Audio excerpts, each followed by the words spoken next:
Welcome back, everybody. This is Zach with New England Sports Talk, and today we're switching it up kind of a little bit. We're not talking so much about draft prospects. Instead, this time we're going to be talking about the teams who have to do good in this draft. As always, guys, leave your comments. Let me know what else I can review for you leading up until the draft. I've got a couple more videos coming out, but I really wanted to get this one out to you guys as well, just so we could talk about it. So without further ado, go ahead and like, comment, subscribe. You guys know the routine. Let's get this thing going as usual. Number one on my list is the Atlanta Hawks. The Atlanta Hawks have the most draft picks out of any team coming into the 2019 draft. And all the rumors that are going around is Atlanta Hawks are going to be very, very active again on draft night. Last year, they traded back and got Trae Young. Now, they did miss out on Luka Doncic, but they got their guy, Trae Young. And Trae Young is probably going to end up being number 2 in the rookie voting this year. So, not bad at all. A few things that I've seen in rumors as far as they really want to trade, get a package together for Jarrett Culver out of Texas Tech. If that happens, I don't know, but he's high on a bunch of people's list. If they want to get Culver, they've got to draft. They've got to probably go into the top 5 at least, maybe top 6 or 7, but you're taking too much of a risk. I don't think the Lakers pick him at 4. I don't think he goes top 3 either. So he's right there at 5. I think he might go 5. If you want Culver, you better go get him, but he's going to have a high price.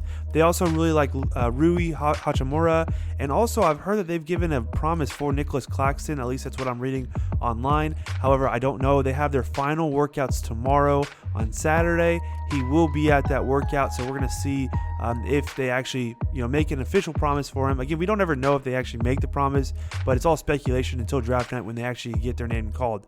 A few things that the Atlanta Hawks can work on and things that they were actually really good at.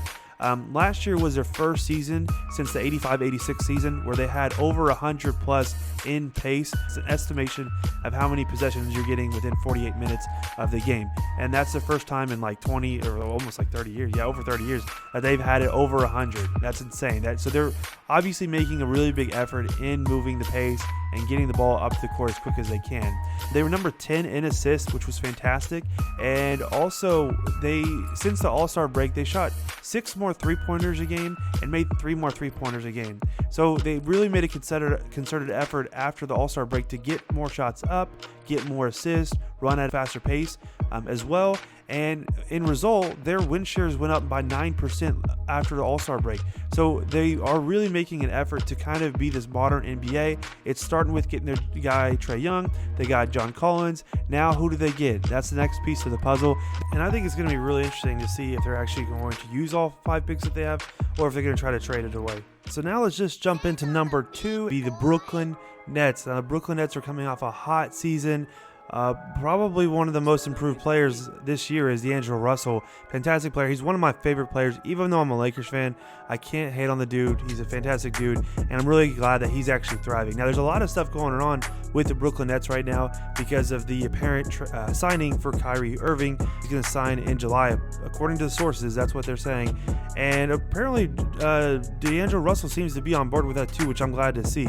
Now, they both did have the same high school coach as well, and even the high school coach had chimed in saying that he felt like they would really mesh well together and play well with each other. So I want to mention that as well. But as far as the guards position, they have a lot of good depth at the guard, especially if they get Kyrie Irving with Karis LeVert, Spencer Dinwiddie, who really played really well in the playoffs. Now they have the 17th pick, 27th, and 31st pick. So we got 3 pretty good picks, I would say, kind of right in the middle of the draft, so not bad at all.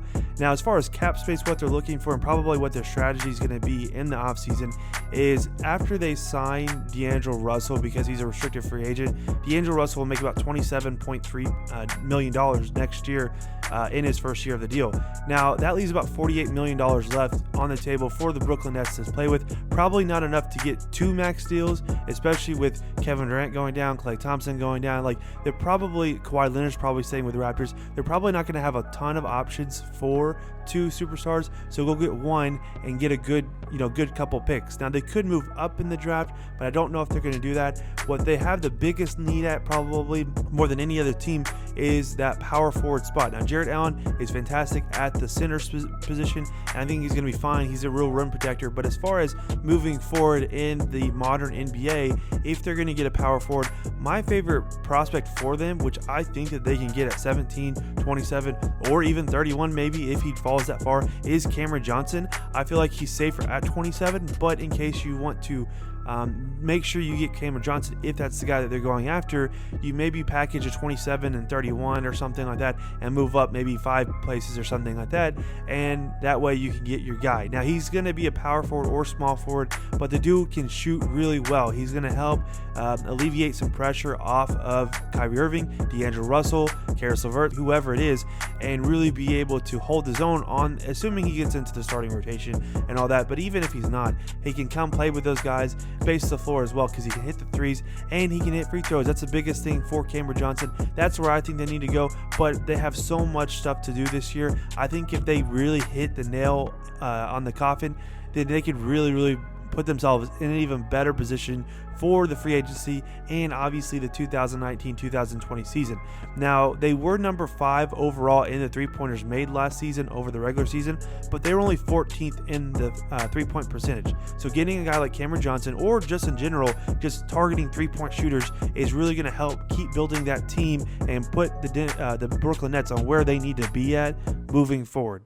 Now let's just jump into number 3 now at this point, and this one's going to the Oklahoma City Thunder. This one's probably going to be the most interesting one because this is probably the team who's probably the most unlikely to actually get a draft pick in this year because of the fact that they're probably going to trade away their pick. Now, they are in so much trouble with the cap space right now. They're paying so much money in the luxury tax this year. They've got 9 players that are scheduled to come back or under contract to come back next year if they can't get trades done. So if there's one team who's desperate to trade that 21 pick, I think it's probably going to be the Thunder, and they might trade back. They really might. There's some good talent at the end of the second round, or even, the beginning of the second round, and there's a guy by the name of Carson Edwards that nobody's paying attention to, and he's going to be there, I promise, at least in the end of the first round. So if you can pull off a trade where you can trade backwards, go get Carson Edwards, who's going to be an elite offensive player in this league. I believe it. I will keep on saying it. I promise, guys. I think this dude is a stud, and he's not getting the credit that he deserves, but also clear up cap space as well. And this is nothing new with the Oklahoma City Thunder. They are very, very used to trading and making big-time trades, blockbuster trades sometimes, if you will, on draft night. Think about it. 2018, so last year, they traded away Carmelo for Schroeder. Now, that was a big move because that cleared up cap space for them, $11 million in cap space. Carmelo was projected to have $26.2 million that year. Schroeder brings in at $15.5, so you shed $11 million. 2016, they traded Ersan Ilyasova, who was supposed to make $8.4 million a year, and they got Jeremy Grant out of it, who wasn't even going to make $1 million. He's going to make $980,000. So they're going to probably do this. That's probably what they're going to do. That's their strategy, is they have to clear up cap space. Is it going to be Dennis Schroeder? Is it going to be Steven Adams? Steven Adams is a huge, big-time fan favorite here in Oklahoma City. However, he's getting paid so much money. He's $77.5 million guaranteed in his contract. He's got 3 years left. Dennis Schroeder obviously has 3 years left as well. They will both, their final year of their contract is a 2021 season. Steven Adams, a year, by the end of his career contract, he's going to be making $27.5 million. Dennis Schroeder will make $15.5 million. So these guys are the guys you have to get off your books. Now, I don't think that there's probably a more willing trader in the NBA draft than probably the Phoenix Suns. I know they're in the West, and I get all that, but the Phoenix Suns have to get a point guard. They have to do it. Dennis Schroeder is a starting point guard in the NBA. I feel like they're probably going to try to get rid of Dennis Schroeder, maybe give up the pick so that they get bounce back and get a future first round pick or something like that in another round. Now, there's a lot of options that they have, but some of the key pieces that you would probably be looking at if you're the Thunder and getting back is TJ Warren. TJ Warren is a fantastic player for the Suns last year. He did have some injury issues, but if you look at his numbers, he was the second highest scoring with the Suns. He had 18 points a game. He also shot 82% from free throw shooting. Lord knows the Thunder needs more free throw shooting. They are terrible at shooting free throws sometimes. But TJ Warren is like a utility player. What I mean by that is he really does everything, every little thing. And that's exactly what they have for Jeremy Grant and a number of different players that they have on their roster. So, like for example, he played 31 minutes a game, almost 32 minutes a game if you're rounding up, and he only averaged 3 fouls a game. That's not bad considering the fact that he's playing 30 minutes a game. If you give me 1 foul every 10 minutes, that is not bad. He's also, again, he gets a steal and a half a game. He gets almost a block a game. He gets an assist and a half a game. It's not bad. He's getting really good numbers while shooting 49% from the field, and from the three-point field, he's shooting 43%. Get this guy. He's not bad. TJ Warren is a good player to have on your team. You get a draft pick out of it. That would just be where I would probably assume that they're going with this. The Phoenix Suns would get out of it. They would get probably maybe Steven Adams if they want to give up Steven Adams, but they have DeAndre Ayton, so that's probably not somebody they're interested in. But they could get Dennis Schroeder as well. But here's the point I'm trying to make. Again, so right now, Dennis Schroeder is making $15 million a year. With TJ Warren, he's making $3.2 million a year. This is something that I would not be surprised. I'm calling it now.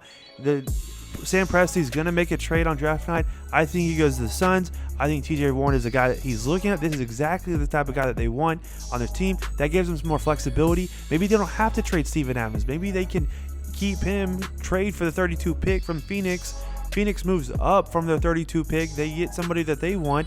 They get rid of TJ Warren. They get their point guard that they need. In the meantime, the Thunder do the same thing as they've been doing. They cut cap space. They get another pick. Go get Carson Edwards. I'm telling you, go get Carson Edwards. He's going to be fantastic. I promise you, book it. Anyway, that's not really what this video is about. This video is about the teams. So I think that works really good for them. Carson Edwards, by the end of the season, I honestly do think that he can move in to a backup point guard role, if not in a starting rotation in some games. Now, Russell Westbrook's obviously their point guard. He's not going to start over Russell Westbrook, but I could see a combo guard situation with him, and that can make the world of the difference for them. Alright guys, that was my list of the top 3 teams that I believe have got to perform really well on draft night to really put their team on a whole nother level coming into the next season. And this is where it starts. It starts at draft. It ends at, well, it sort of ends at free agency, but there's also summer league and things like that as well. But this is really the 2 big parts. First one is the draft.